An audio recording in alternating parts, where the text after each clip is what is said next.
ಯಾವ ಸೇನೆಯ ಮೇಲೆ ನಾವು ಯುದ್ಧವನ್ನು ಮಾಡಬಹುದು?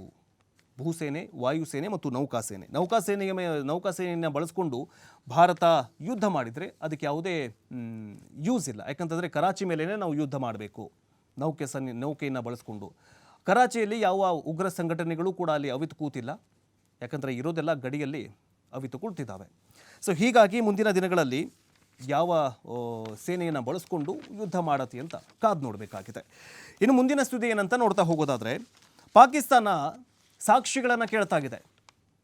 ನಿಮ್ಮಲ್ಲಿ ಈ ಪಹಲ್ಗಾಮ್ನಲ್ಲಿ ನಡೆದಿದೆ ಎನ್ನಲಾದಂತಹ ಭಯೋತ್ಪಾದಕ ಘಟನೆಗೆ ಸಾಕ್ಷಿಗಳನ್ನು ಕೇಳ್ತಾಗಿದೆ.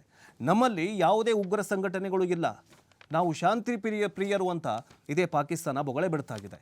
ಅಲ್ಲಿನ ಅಧ್ಯಕ್ಷರು, ಅಲ್ಲಿನ ಏನಂತಂದರೆ ಅವನು ಯಾರೋ ಮುನೀರ್ ಅಂತ, ಅಸ್ಸಾಂ ಮುನೀರು ದೇಶ ಬಿಟ್ಟು ಹೋಗಿಬಿಟ್ಟಿದ್ದಾನೆ.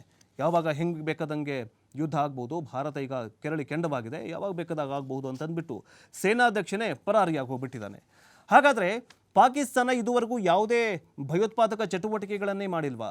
ಪಾಕಿಸ್ತಾನದಲ್ಲಿ ಯಾವ ಉಗ್ರ ಸಂಘಟನೆಗಳೇ ಇಲ್ವಾ ಅಂತ ನೋಡ್ತಾ ಹೋಗೋದಾದರೆ, 2016ರಲ್ಲಿ ಅಂದರೆ ಸಂಸತ್ ದಾಳಿ 2001 ದಾಳಿಯಲ್ಲಿ ದಾಳಿ ನಡೆಯುತ್ತೆ.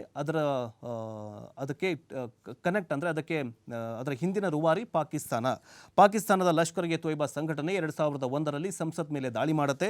ಜೊತೆಗೆ 2008ರ 26/11 ಮುಂಬೈನ ದಾಳಿಯ ರೂವಾರಿ ಯಾರಾಗಿದ್ದಾರೆ ಅಂತಂದರೆ ಇದೇ ಅಜ್ಮಲ್ ಕಸಬ್ ಆಗಿದ್ದ. ಅಜ್ಮಲ್ ಕಸಬ್ ಏನು ನಿಮ್ಮಲ್ಲಿ ಸ್ವತಂತ್ರ ಹೋರಾಟಗಾರನ? ಕೊಡಬೇಕಾ ಸಾಕ್ಷಿಗಳನ್ನು? ಇದನ್ನು ಬಿಟ್ಟು ಇದಕ್ಕಿಂತ ದೊಡ್ಡ ಸಾಕ್ಷಿ ಏನಂಗಾದರೆ ಅಲ್ವಾ? ಇನ್ನು 2016ರಲ್ಲಿ ಉರಿ ಮೇಲೆ ದಾಳಿ ನಡೆಸ್ತಾರೆ. ಅದರ ಹೊಣೆಯನ್ನು ಜೈಷ್ ಎ ಮೊಹಮ್ಮದ್ ಉಗ್ರ ಸಂಘಟನೆ ಹೊತ್ಕೊಳ್ಳುತ್ತೆ. ಜೈಷ್ ಎ ಮೊಹಮ್ಮದ್ ಸಂಘಟನೆ ಎಲ್ಲಿದೆ ರೀ? ಪಾಕಿಸ್ತಾನದಲ್ಲಿದೆಯಾ ಅಥವಾ ಮತ್ತೆಲ್ಲಿದೆ? ಮತ್ತೆ ಅಂತ ನಿಮಗೆ ಸಾಕ್ಷಿ ಬೇಕು. ಇನ್ನು 2016ರ ಜನವರಿ ಪಠಾನ್ಕೋಟ್ ದಾಳಿ ನಡೆಯುತ್ತೆ. ಜೈಷ್ ಎ ಮೊಹಮ್ಮದ್ ಸಂಘಟನೆ ಇದರ ದಾಳಿಯ ಹೊಣೆಯನ್ನು ಹೊತ್ಕೊಳ್ಳುತ್ತೆ. ಈಗ 2019ರಲ್ಲಿ ಪುಲ್ವಾಮಾ ಅಟ್ಯಾಕ್ ಮಾಡಿದ್ಯಾರು? ಇದನ್ನು ಬಿಟ್ಟು ಮತ್ತೆ ಯಾವ ಸಾಕ್ಷಿ ಬೇಕು ನಿಮಗೆ? ಈಗ ಪಹಲ್ಗಾಮ್ನಲ್ಲಿ ನಡೆದಂತಹ ದಾಳಿಯ ಬಗ್ಗೆ ನೀವು ಮಾತಾಡ್ತಾ ಇದ್ದೀರಾ, ಅದೆಲ್ಲ ಸುಳ್ಳು, ನೀವು ನಮಗೆ ಸಾಕ್ಷಿ ಕೊಡಿ. ಇವೆಲ್ಲದಕ್ಕೂ ನೀವು ಸಾಕ್ಷಿ ಕೊಡಿ. ನಮ್ಮದಿಲ್ಲು